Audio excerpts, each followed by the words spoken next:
Okay, so let's apply some of the quadratic equations or relations to see how the h and k and a values affect the parabola. Okay, for example, if I have y equals 3 times x minus 2 squared plus 4. Okay? When we're looking at how the parabola looks like, first of all, you need to know if it's y equal and the x is squared, then the parabola could open up or down. Okay?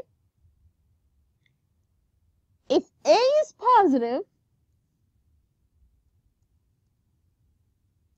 that means it opens up. So in this case, my a is positive, so it opens up.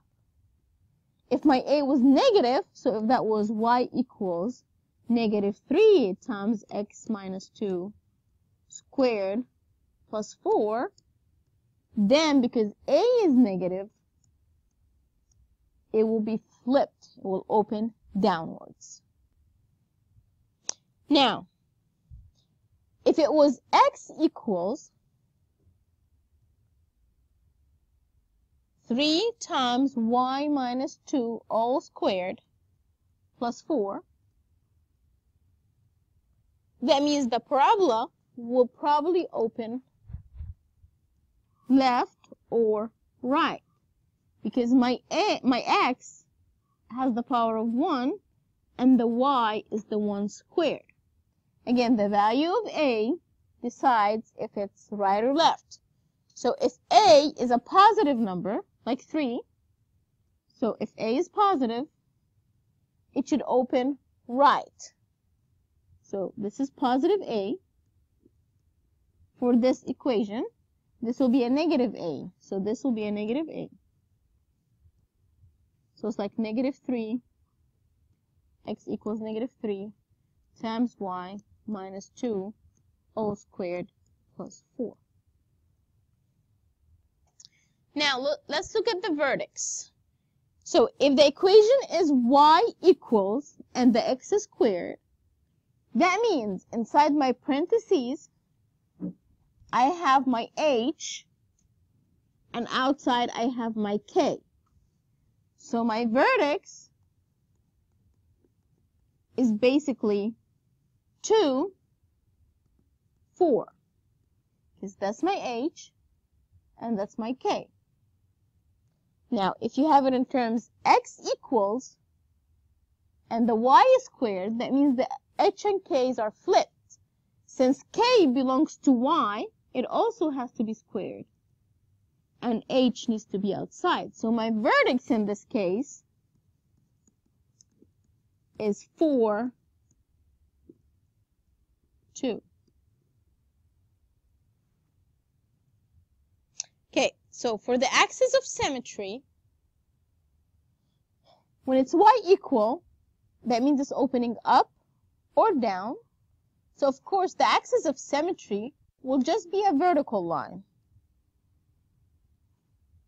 Okay, so since it's a vertical line, there's going to be x equals, now this is h and this is k, so the value of x inside of here is the 2.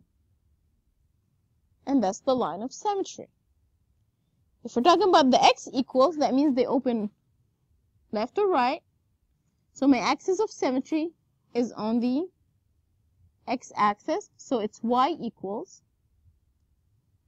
And then we need to find the value that belongs to y, which will be inside the parentheses. So that's my k.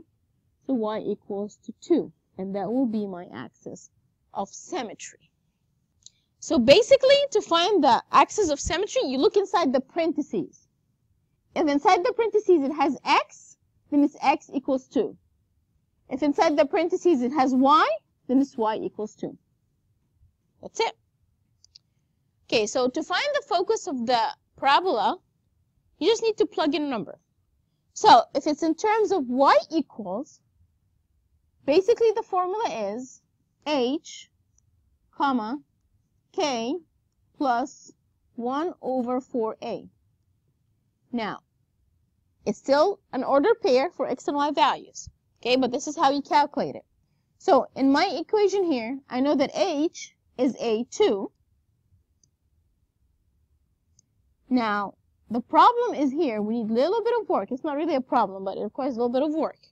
Okay, so we need to plug in k is a 4 plus 1 over 4 times a. Okay, so h is 2, nothing to do there, and then 4 and 1 over 12. Now, if it's x equals, then my focus is h plus 1 over 4a, comma, k. That's an easier one. My k is just a 2.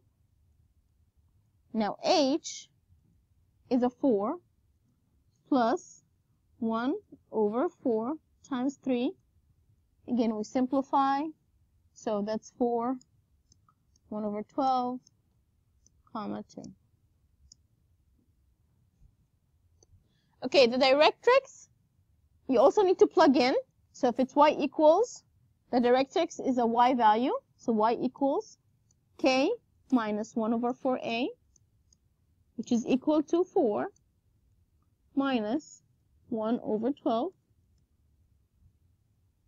So when you have a number, a whole number, minus a fraction or plus a fraction, you take the bottom of the fraction and multiply the whole number by 12 divided by 12, because 12 divided by 12 is a 1.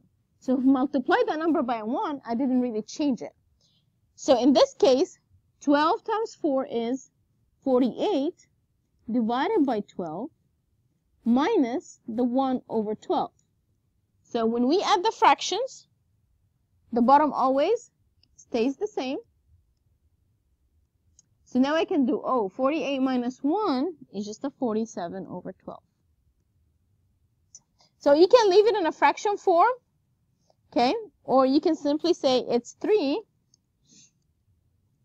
and 11 over 12. Okay, I'm not worried about fractions in this video. I just want you to calculate the arguments. Okay, if it's x equals, then it's x equals h minus 1 over 4a.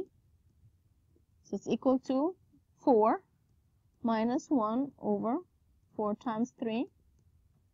So that's equal to 4. X equals 4 minus 1 over 12. Okay, again, it's the same answer. So it's going to be 47 over 12,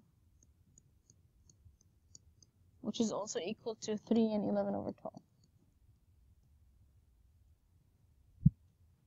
The length of the lattice rectum is basically the absolute value of 1 divided by a, which is equal to the absolute value of 1 divided by 3, which is a 1/3. Here's the same formula. 1 divided by a, absolute value, which is the value of 1/3, which is equal to 1/3.